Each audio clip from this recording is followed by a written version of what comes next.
Hello, gang. Hey, David. Hey, Matt. Hey, Ron. How are y'all this morning? Can one of you let me know, or all of you let me know if you can hear it and if it's in sync? That would be fantastic.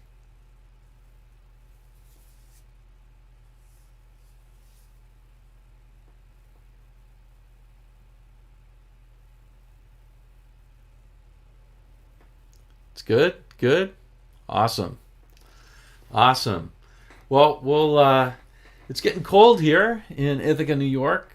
So I've been trying to keep the room warm, the space heater, keep my fingers warm. We'll see. Hopefully it's staying a little bit warm in your neck of the woods. It's starting to get a little bit cold. Hello, TBA. Good to see you. I think today I'm feeling a little bit mellow. I was traveling all week and I've been sick. So just trying to relax a little bit. May cut it a little bit short today. TBA loves the cold weather. TBA, why am I not surprised? Hey, Frank, Ozman5151, good morning to you. Robbie Love, good morning. Ron Shack says it's 83 in Florida. RMG, what's up with you? Good morning. What does that mean? I don't know. Why am I not surprised? I don't know. You seem to be a bit of a contrarian, I think, TBA.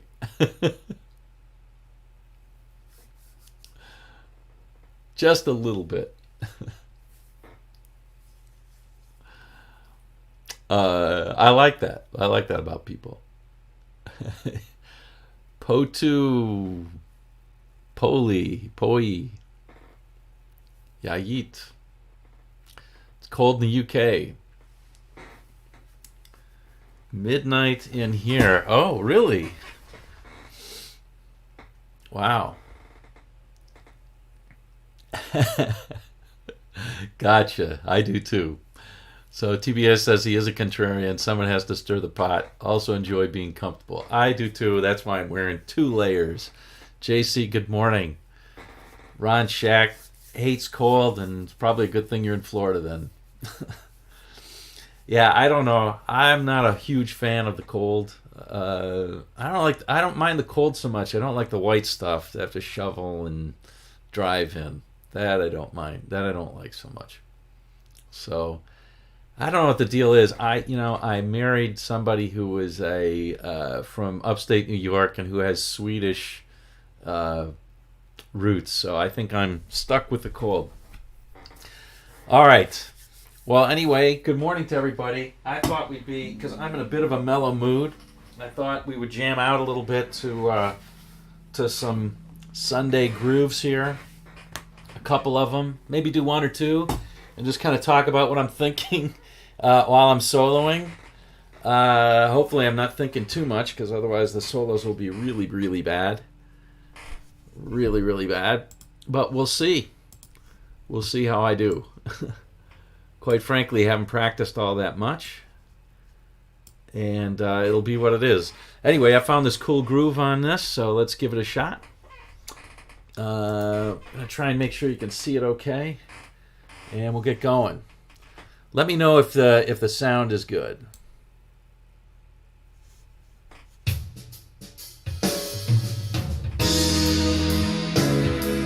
Thumbs up, good sound.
All right.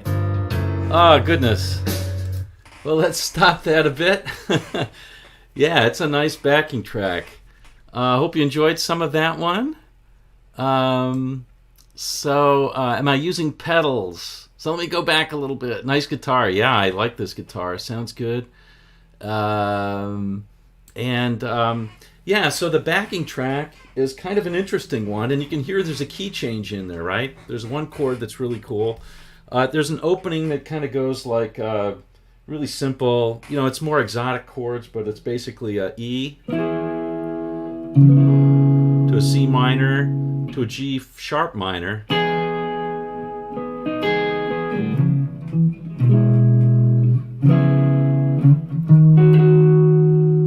So it's a E to a C sharp minor to a G minor, and it repeats that a few times, and then it goes down to the F sharp minor, and then an A with a B bass. So that's why I was trying to hit that B note on that chord. It sounds really nice.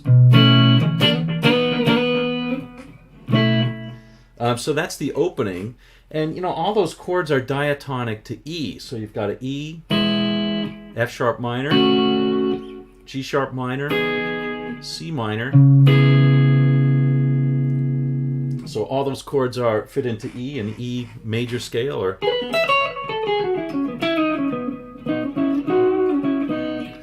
and I didn't use too many doubles. I didn't use enough double stops. I used a lot of octaves there, which I liked a lot. Which I like playing over that sort of thing. And there's a phrase that I like.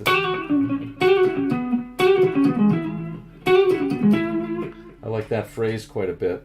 So I use that somewhat. And of course the fourths. Anyway, all those work. And then in the regular part of the verse, it's a E to a G minor 7. To an F sharp minor 7, to that A with a B bass. So it's very, smooth sounding, right?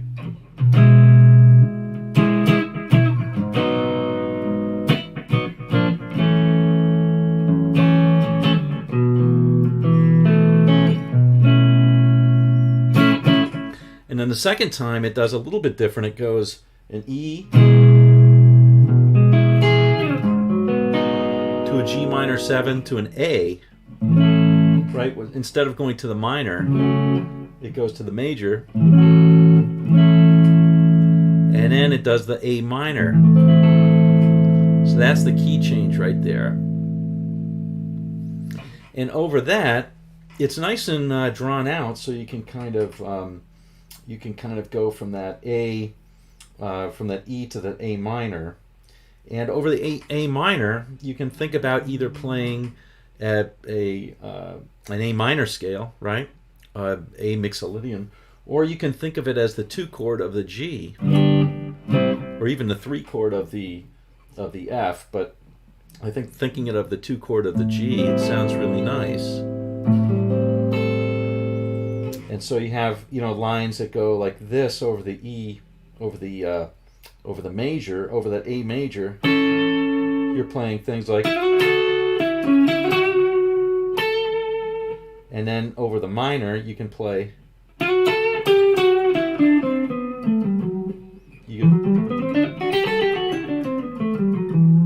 So you've got that major minor thing, right? Because the E major and the G major are related, right? The G major and the E minor are related. So it's almost like you flip to the E minor scale there for just a bit. And it sounds pretty good. Shouldn't that be C sharp minor? Oh yeah, did I say C minor? It's C sharp minor. It's definitely C sharp minor. So it's E to C minor to G sharp minor. That's that opening. So yeah, there's no C minors in here. It's all C sharp minor. If I said C minor, sorry about that. So that's what that is. And if you listen to, thank you, Frank, by the way. If you listen to this, I'm going to try and play that chorus part, and I'll show you that part of it. All right, see you, Frank. See you later. Got some issues with your neighbors. Hope it's not too bad. Used in Michael Jackson songs. Oh, the A with the B bass. Yeah, it's used in all over R&B. Savvy Symbiont. Hello. Yeah. Oh, hi, Garrett. Good to see you. Let's play the. I'm going to try and play that part of it. Okay, that was it right there. So here's the chorus.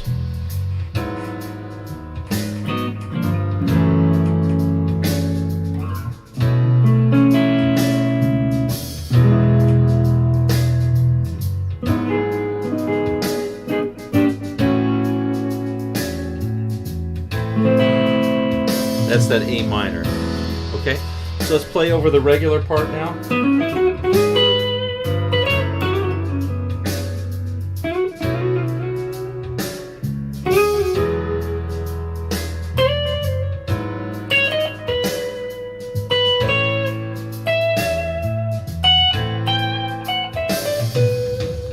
So that was the A minor part.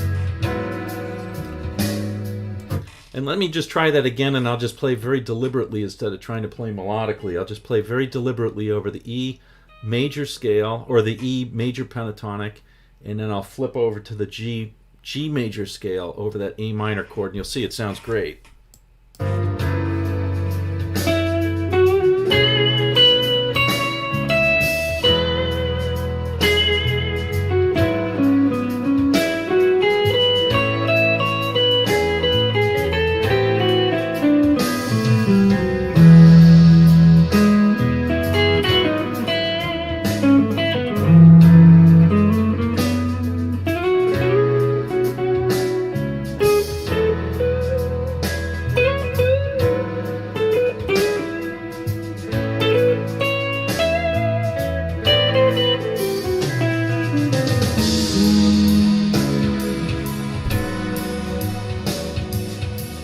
So just kind of being able to navigate that way and landing on some key notes, right? So that's a nice note over a nice chord tone over that E when you're coming back to E.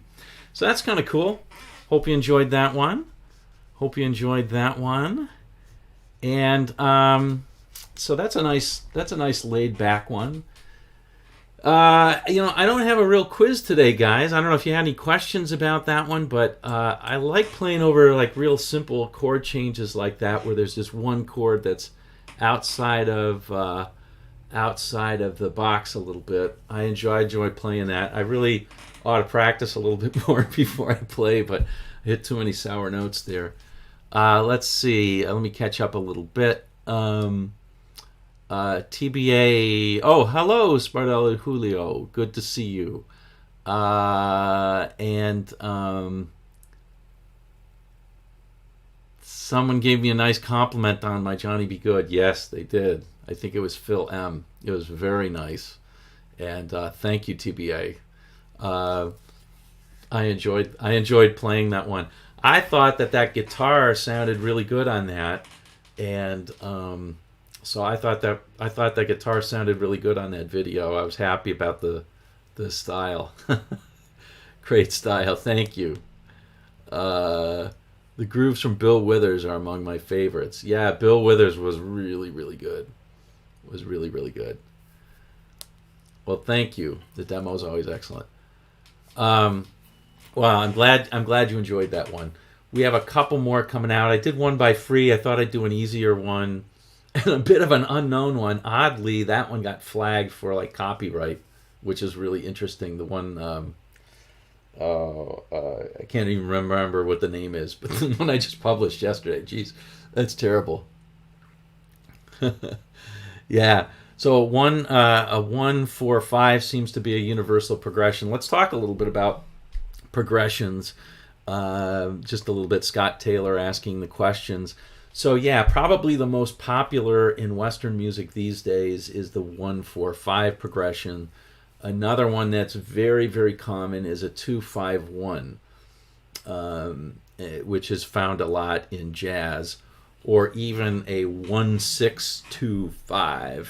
So a 1-6-5 would be 1-6-2-5 would be this one. I'm playing it in C. Let me turn it down a little bit.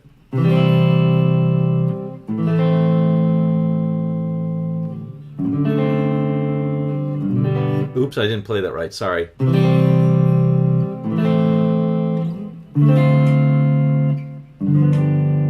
then back to the 1.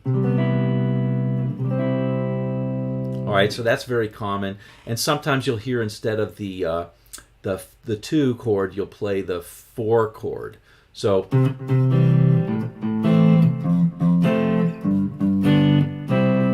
very common. Very, very common. There's plenty of other common ones. I really like the one that I just played over. I thought it was really simple, but pretty nice. That 1 to the 1 going to the 6, and then going to the 3 chord, to the 2 chord, and then to the 4 chord.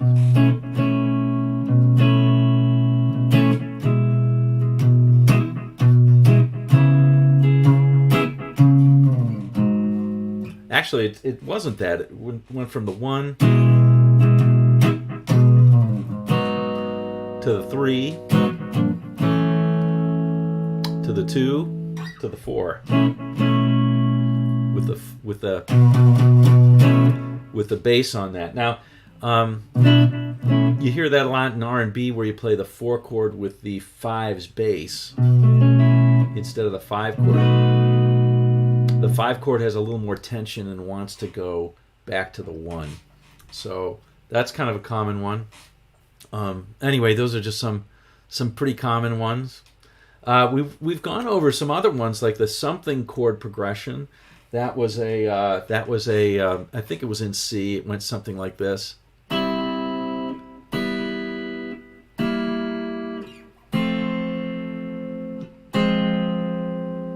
You know, that kind of thing.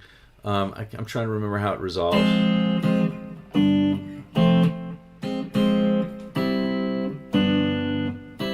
Yeah, something like that. So it's a 1, a 1 major 7, a 1 7, and then the 4 chord.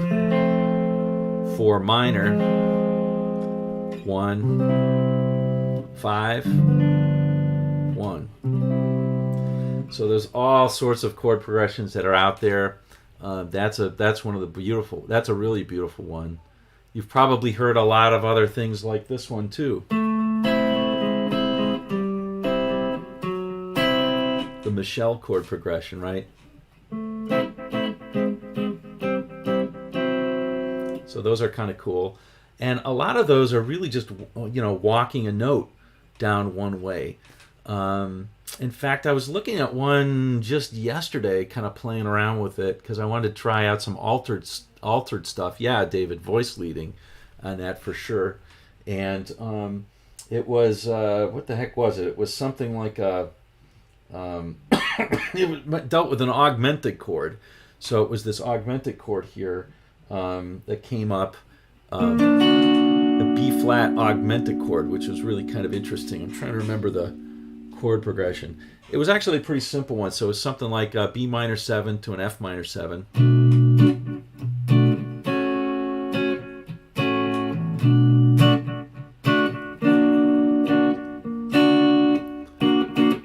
And it made me think about, where was that leading? And it's easy to lead it to a G minor or G major.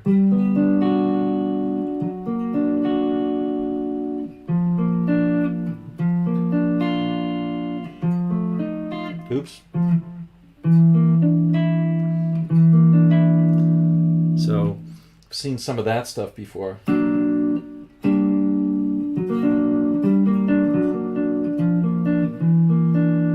That kind of stuff. Anyway, a lot of other stuff. Yeah, Room 335 by Larry Carlton. I agree. That's a cool one. I should do that one, but nobody seems to like Larry Carlton. I do a Larry Carlton video, nobody watches it, so I don't know. I enjoy doing it though, so maybe I should just do it. Peg. Yeah. I either think of so augmented chords. I think of three things. I think of "Oh Darling." I think of what's a Chuck Berry? Riding around in my automobile. No particular place to go. I think of that.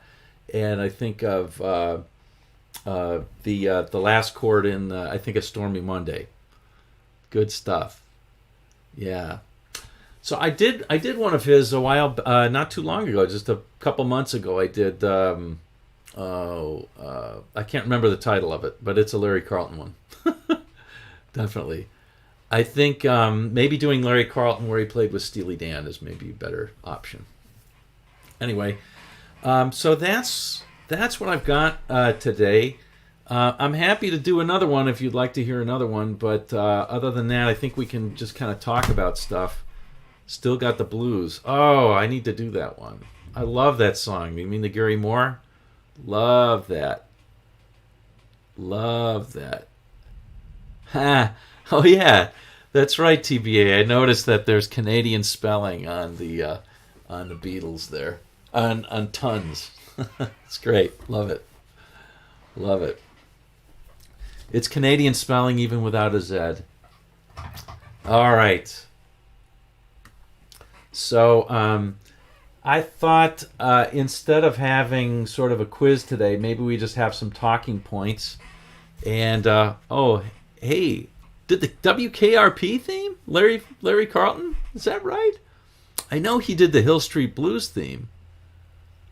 That's pretty interesting. Okay, WKRP, Midnight Blues. Yeah.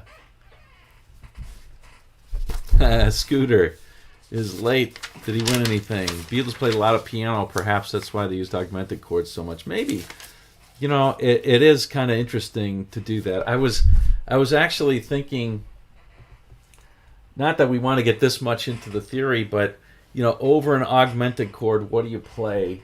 And this is what got me to thinking about this. So, spending a little bit of time lately with that, if I were playing, and some sort of B minor or something, and then we went to this augmented chord,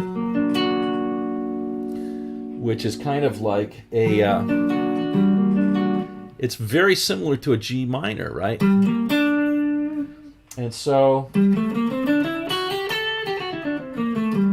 it turns out that a G melodic minor works really great over this augmented chord, which is a F sharp augmented chord.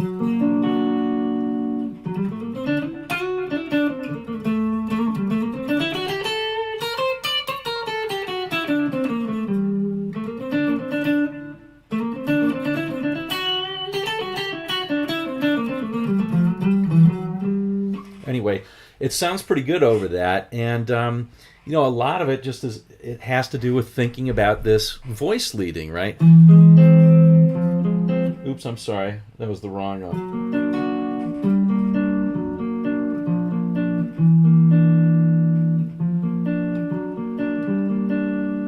Anyway, that's playing the G melodic minor over that. I'm always trying to find uses for the melodic minor because I don't know, makes it sound jazzier or something like that. Anyway, I just thought that was pretty neat, kind of fun. Thought I'd share it with you. Maybe I'll do a lesson on it if I can if I can make it sound really good. So, or if I can make it sound decent, I can let that happen. All right, let's see. Two versions of Fenderman says there's two versions, one in 78 and one in 81 by Buckner and Garcia and Pac-Man Fever. I wonder if are you still talking about the WKRP theme? Interesting. All right. Well, Scott, I will do that. Yeah, and I think what's his name? Something Smith. I want to say Jeff Smith, but I know that's wrong. Judd Smith or something like that. Josh Smith. That's it. It's Josh. He does. He's an amazing blues player, and he was showing use of melodic minor over some other stuff. You can sound like Scott Henderson and all that kind of stuff. But it really is just using the melodic minor in figuring out what version to use over which chord. So anyway, let's see. All right, so I thought what I would have today was, instead of a quiz, just kind of general discussion, and just kind of get your thoughts on some of these things. And this is either one thing or the other, and we'll just see where it goes. So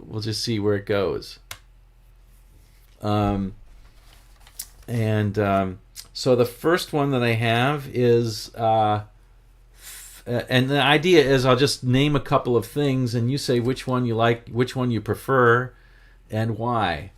That's the idea. So I think we did this once before, and we'll see how it goes. So let's start out with this one. Let's start out with Fender or Gibson. Fender or Gibson. So which one and why? Now notice I'm not going with either today. Yeah, Fenderman would say Fender. So it's interesting, people talking about one or the other. But I think it'd be interesting to say why you prefer them. Pepsi. Robbie Love says Pepsi. Yeah. GMEX says Gibson, scale length, and humbuckers. Yeah, so for me, I think I generally prefer Gibson because of the scale length. I agree. That for me is the reason. And then the humbuckers as well. Early on, I just found that humbuckers, I can get the sounds of my head out.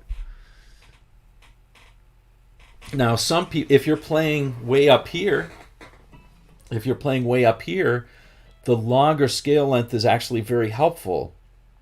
So to have a Fender and you're playing up here, it's actually better. Gibsons are better made. Scooter, yeah, I agree. I love PRS guitars. Epiphone fits your hand. Gibson looks, feels, sound. Okay.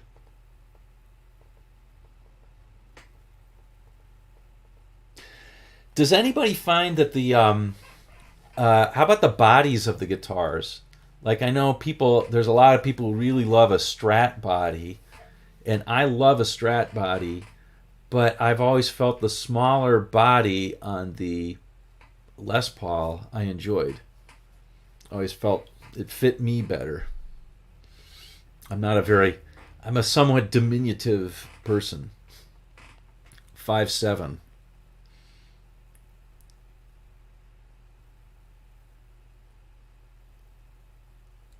Ah, that's a good point, TBA. You just put humbuckers on a Strat, and there you go.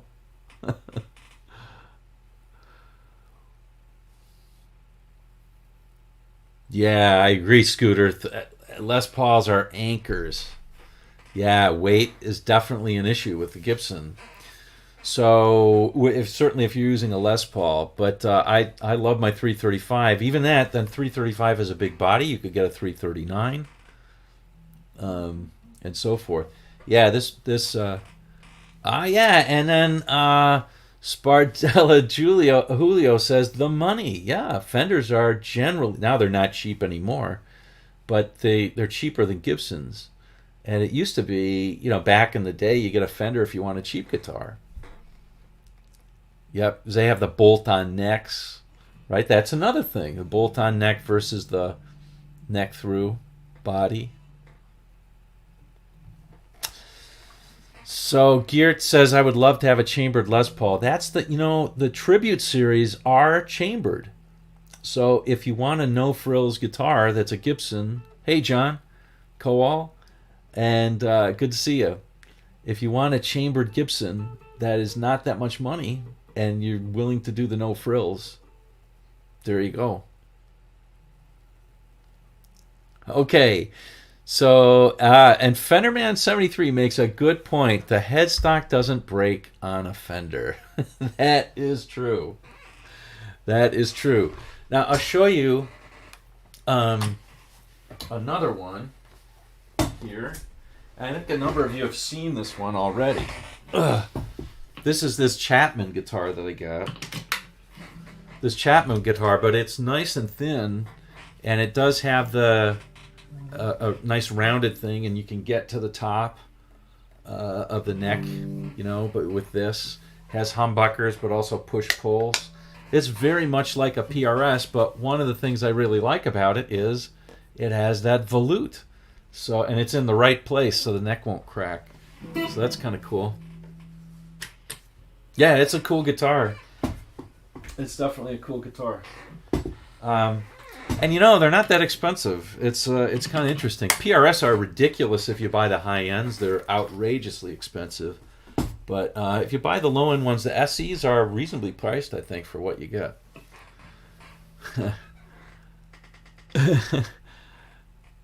Yeah. Crack-o-matic Gibson. Yeah, I mean, especially those SGs. Now, David Smith says tuning stability. Yeah, I find the Fenders tend to stay in tune a little bit better than the Gibsons. I like the PRS where you have it. Ooh, sorry, Rick Beato. I've got the, they have these are in line, so they're not flayed out. So they tend to stay in, the PRS tend to stay in tune really well. Yep. Play some sweet melodic solo, please. Oh, listen to the beginning part. Maybe I'll play another one. Robbie says, not if a floating tremolo. That is true. If you have a floating tremolo, then it can get yourself out of tune. Yeah, I really like the PRS guitars. I think they're really smart guitars, and Paul Reed Smith is absolutely a genius. Guy's a genius for sure. All right, let's move on to a different one. That was good. Do I have Parker guitars, says John Cole. I had a Parker guitar a long time ago. I liked it, except it had no inlays on the neck. That bothers me. I don't know why it bothered me so much. Epiphones are solutions to everything. I have a really nice Epiphone. I like their hollow bodies or their semis a lot. I never liked the Epiphone Les Pauls. How did Hendrix stay in tune? Well, a lot of times he apparently didn't, but I think a lot of it has to do with your fingers, I mean, I'm not saying that jokingly. It's interesting, some guys can pick up an out-of-tune guitar and sound in tune. I have to be relatively in tune to do it. Anyway, let's see if we can let's do another one. Okay, how about 9s or 10s or 11s? 9s or 10s or 11s. I'm talking strings now. I'm talking strings.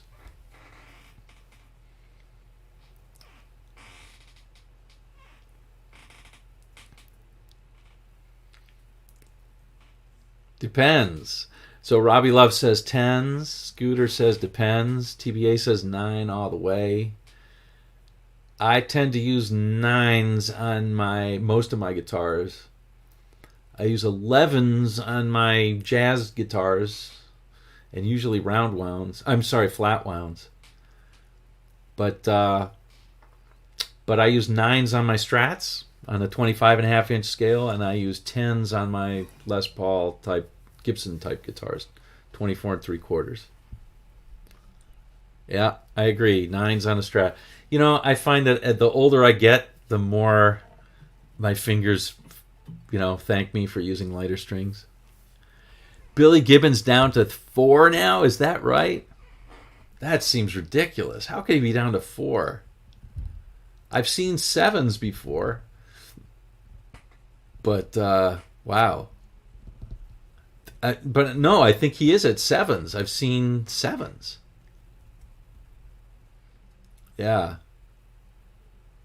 Yeah. Yeah, SRV used huge gauges. I mean, and he could still bend. It's amazing. It's amazing. Yeah. All right. Okay, so let's see. Let's do a few other ones here. Okay. Here's one that I was talking about these with my wife, and she came up with a couple of good ones here. So let's see. I came up with some that were not so good. How about this one? Joan Jett or Pat Benatar? Joan Jett or Pat Benatar?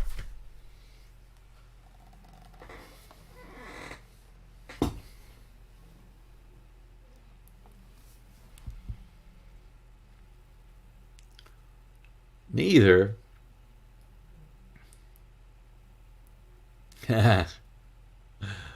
Yeah, now what was I talking about? I was talking about the music, I think.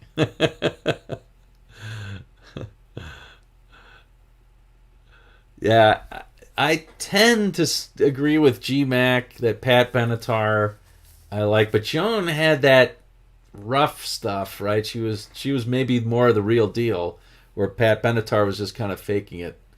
But man, Pat Benatar's band was unreal. I mean, Neil Giraldo, one of the best players of the '80s, of the early '80s, one of the absolute best. Yeah. Now I didn't mention Deborah Harry, did I? Blondie. I didn't mention her, but yeah, she's good too. Both are forgettable. Well, I don't know. I mean, I think I love rock and roll was actually the biggest rock song of the year it came out. It was a huge hit. Her version of it was an absolutely huge hit. Now there you go, David. David Smith comes up with Chrissie Hynde. So there you go. That's the real deal. I mean, Janis, obviously, but for sure, for sure. Leg warmers and headband. Yeah. All right. Juice Newton. I don't know about Juice Newton. Queen of Hearts. Queen of Hearts. All right. Let's see. Let's do another one. Let's do the next one here. Okay. Here's now be honest, okay? Be honest. Which I know Juice Newton's underrated. She was good. She was fun. All right. Let's see. Be honest. Which one do you rather listen to? Stairway to Heaven or Day in the Life? I'm not asking what the better song is. Which one is your favorite? Which one do you really listen to? Stairway to Heaven or Day in the Life?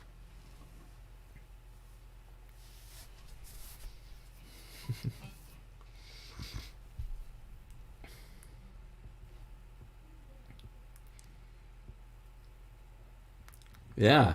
So it's interesting though. Geert says, "Oh, come on." I know there's a reason why he had that whole preamble there. I'm not saying one is a better song than the other. Which one do you rather listen to? Day in the Life by Neil Young. Oh, interesting. Ron says Stairway. TBS says Day in the Life. Trevor says both are great. Hey, Trevor, how are you doing? I like both. No idea, says Spardella Julio. Stairway, probably. That is a blasphemous question. It's which one would you rather listen to? Refuse to answer. Both. Stairway, but not too often. Scooter C is taking the fifth. I love it. uh, yeah. I want a new drug. Oh, Huey Lewis? Okay. Maybe I can do that one. Ron Shack recuses himself. I thought you already said that, Ron. I thought you already said Stairway. Yeah, what is the modern day version of either of those songs? Of like a really great song that's more modern? It's hard to think of songs that are of that caliber and epic as well. I mean, I can think of like, now this isn't modern, this is maybe 1990, but I think U2's One is a very high caliber song, but it's nowhere near as epic as either of those. Paranoid Android.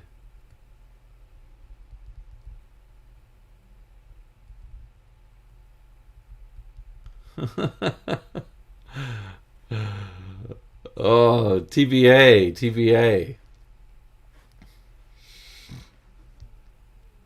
I think that's my favorite version of McCartney are those songs. All right. uh, I don't know. I really can't think of any absolutely, killer songs that are of that sort of epic quality. I don't know. There's got to be some. There's got to be some. I just don't know. Hotel California. Okay, so here we go. Here's the next one. All right. Here we go. So which one do you rather listen to? Hotel California or Freebird? Which one? Hotel California or Freebird?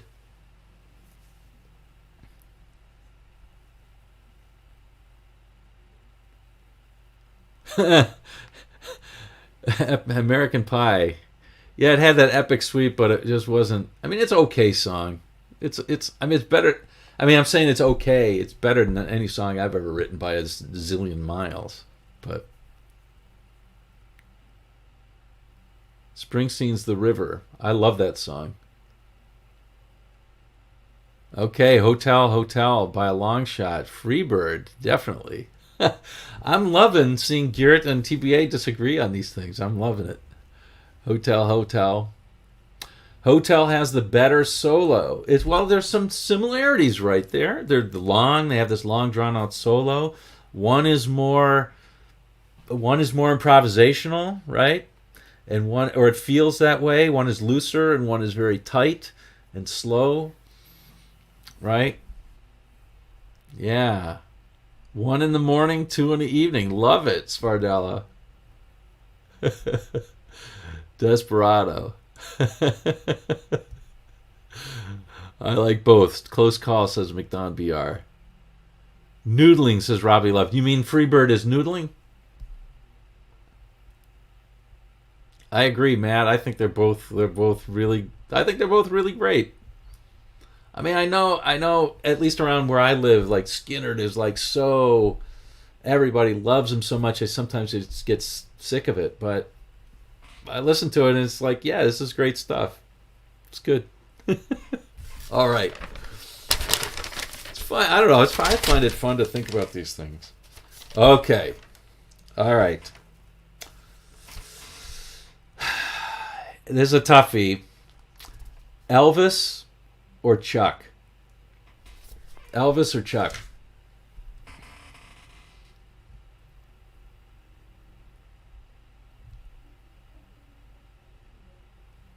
Oh, hey, Phil M. How you doing? Hey, thank you for that very nice comment on that. Negron or Costello? Elvis Presley or Chuck Berry? Few people saying Chuck. Not an Elvis fan. Ron saying Elvis. Chuck was original. Chuck with video cameras. Elvis, man, he did put on a great show. He put on some great shows. And Elvis lasted.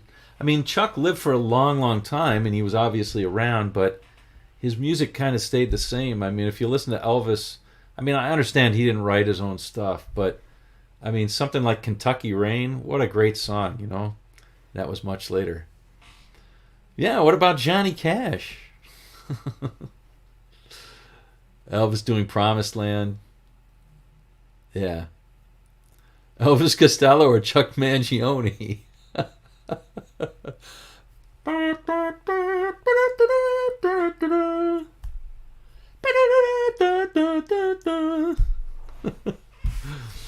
My Ding-a-Ling, says P. Yeah, you know, My Ding-a-Ling, I think, was Chuck Berry's only #1 hit, if you can believe that crap.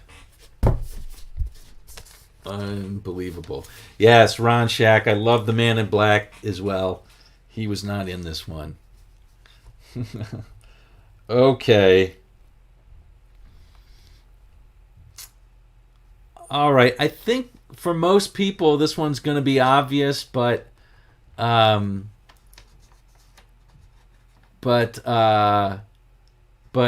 may not be.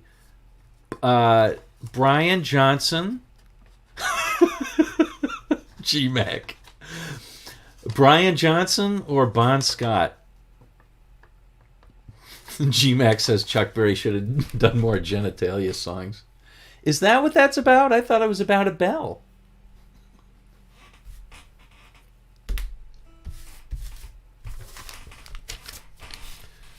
Bon Scott or Brian Johnson? No idea. G-Mac says Brian Johnson, hands down. McDonald BR says Bon Scott. David Smith says Bon Scott, no contents. Both were awesome. Prefer Brian to Robert Plant. See, now you're being blasphemous, buddy. Who's being blasphemous now, Geert?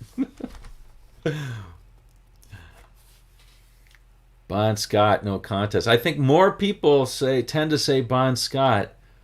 I'm actually in the same camp as G-Mac. I actually prefer Brian Johnson because that's how I discovered AC/DC. So I think I'm prejudiced there. But I am such a fan of the Back in Black album. I just love everything on that, pretty much everything on that album, and a lot of the albums afterward. So, yeah, early AC/DC is proper. I get it, David. I do. All right, just checking to see where you guys would land. Okay. Now, this one is really just for fun, okay? Honestly, this one is really just for fun. And it prompts... my daughter had something on the radio the other day, and I actually was getting into it a little bit. So I got to be honest with you. Pat Boone or Barry Manilow? Pat Boone or Barry Manilow? Which one? You got to see one. Your wife has tickets. You got to see one. Play some Steve Miller. Okay. Barely Manilow. Oh, I love that, Scooter. I didn't realize what you were saying. Barely man enough. Manilow. Yeah. Hi, G-Mac. Yeah, so the song that came up was Weekend in New England. That has the catchiest chorus. That's really nice. I gotta admit. Play the Joker. You like the Joker? Or do you like this solo to Abracadabra? Which ones? That's right. Phil M. says Pat Boone doing his heavy metal. That's pretty good. I love it. Yeah. So I listened to a few of his. Manilow is really good at writing catchy choruses. I gotta admit. Lawrence Welk rocks. He wrote the songs. Yeah, it's a little bit arrogant. I always thought that I write the songs was pretty arrogant. Okay. Here's one for the young'uns. Nirvana or Pearl Jam? At the Copacabana.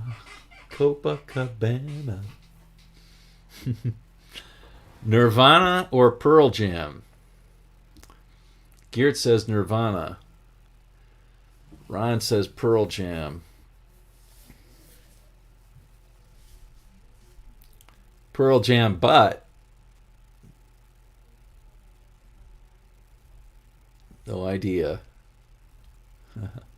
That's interesting. There's a split on this one. Yeah.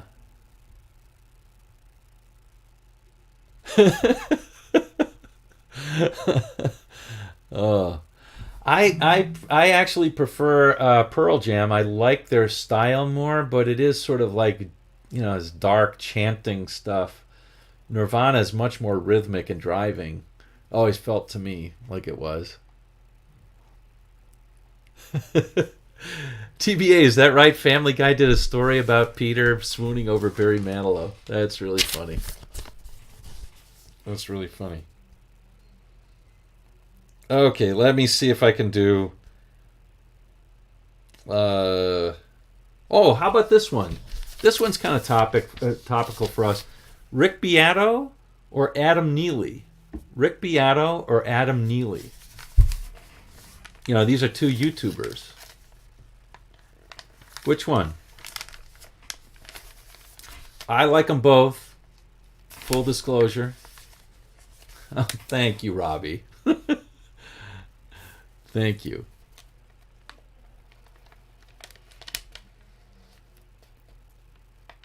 Yeah, a lot of people aren't familiar with Adam Neely. Adam Neely does a lot of theory. He's a really accessible guy. Everett Rogers says neither. Spardello Julio says Rick Beato. Neely is too cerebral.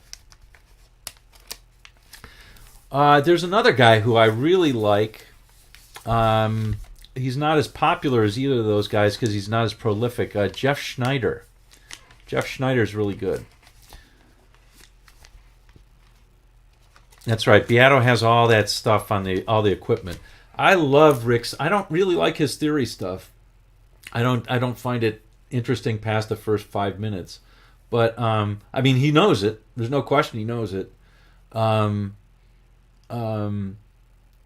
I love his stuff about why is this song great. So I enjoy that stuff. Is that right, Phil? Bruce Johnston wrote "I Write the Songs." Manilow only recorded it. See, now I'm really thinking he's arrogant. Yeah.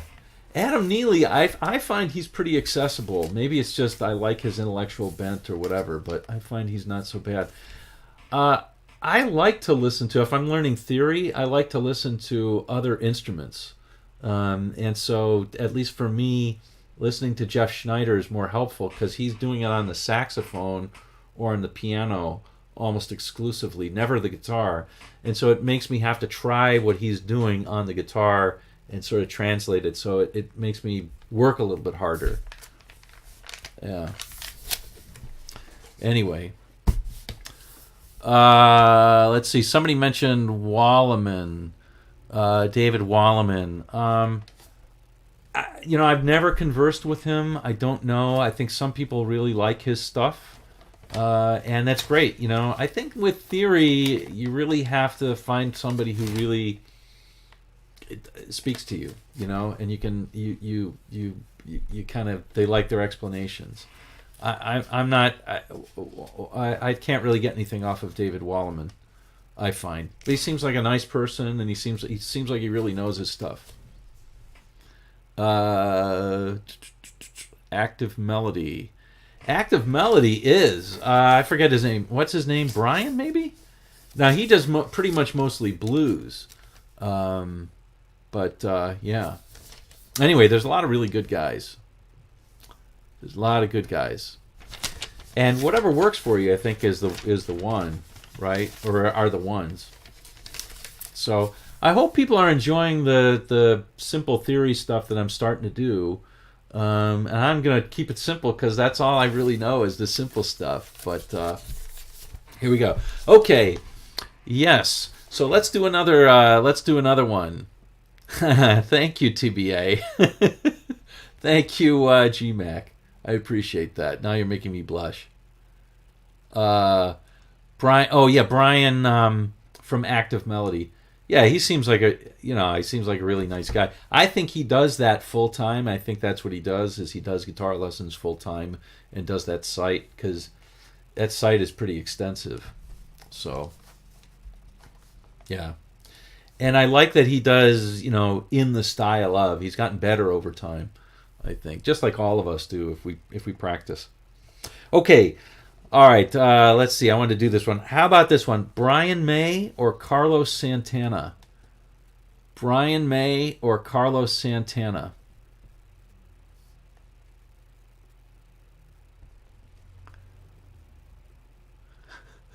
What was this? More cleavage, though. Oh, do you want more cleavage? Is that it?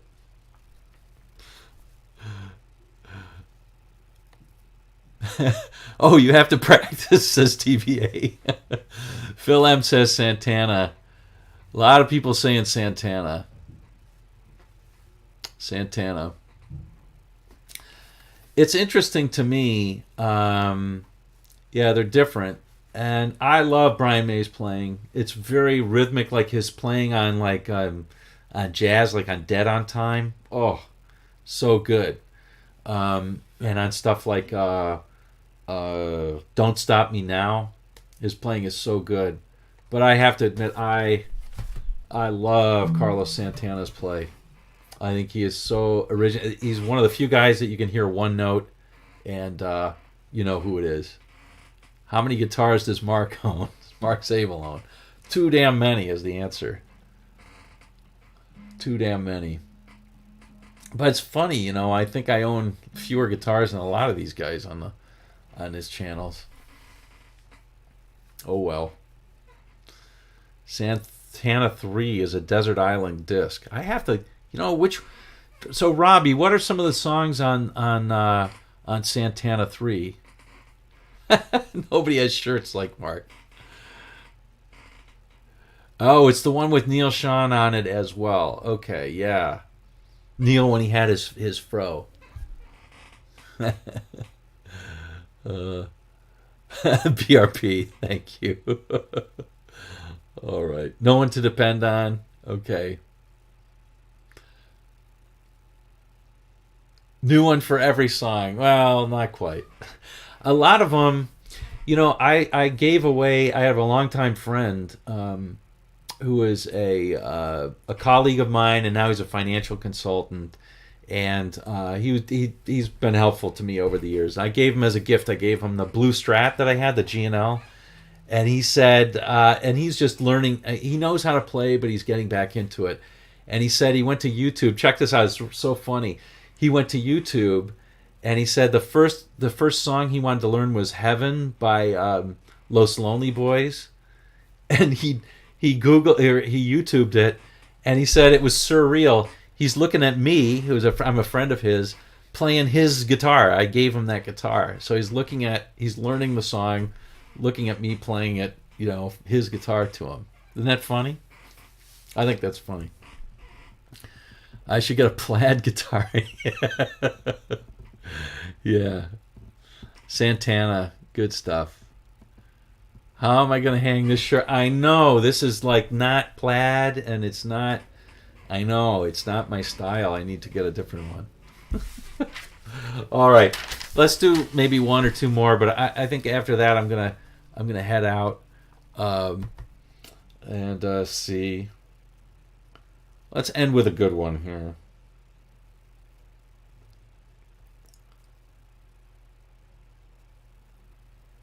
Okay, well, all right. I have my strong opinion on this one. Grateful Dead or the band? Grateful Dead or the band?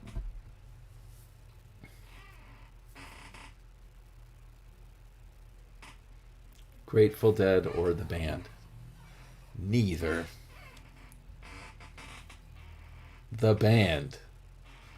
The band. The Dead. No idea. Neither for me. Oh, really?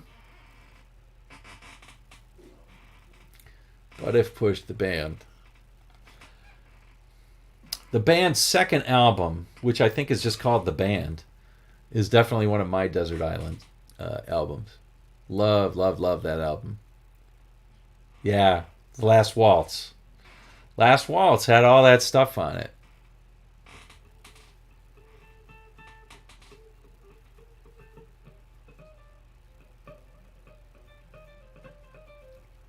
Yeah, good stuff. Good stuff. All right, gang. Well, I will. Yeah, it's maybe the Dead or Fish, right? Right. That's right. So I had to. Oh, let me show you one more thing before we head off. Let me see if I can show you this to you. See, my amp. Let's see if I can. Yeah, there we go. Oh, I'll just move this over. You see how I have these things on my amp here? Right there. I had to do that because I kept on ruining, smashing my guitars against that. Now look at this one. Look at that. Bashed it. And finally broke through the finish. I was like, man, I gotta cover those things. Oh well. Oh well, so now I have to keep this one. Oh well. It's funny. I mean, this is one of the cheaper guitars that I have, and it's definitely one of my favorites in terms of playability and sound. It's just a great guitar. PRS are so much more playable, I find, than just about any guitar. Just amazing how playable they are. All right. Well, anyway, guys, gang, I'm going to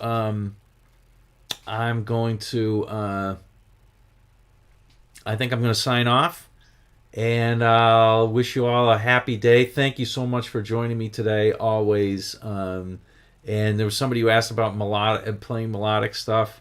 We'll do another one. Never lost the system. That's good. And thanks, Ron, Trevor, BRP, Spardella, Julio, Garrett, David Smith, Matt. Thank you. RMG. Thanks for coming on. Appreciate it. At midnight, nonetheless. McDon BR, thank you. Hope you enjoyed the lesson in the beginning where we're talking about playing over changes. I'll do more of that because I enjoy doing that. I'm going to try and do more improvising. When I learn this note for note stuff and then post the videos, I'm getting rusty on my improvising, so I got to practice more. But on improvising, Robbie, thank you. GMAC, as always. Everybody, if I forgot you, I'm really sorry about that, and I always appreciate you coming on, and appreciate the love on the videos as well. All right, enjoy your Sunday, everybody. We'll see you on down the road.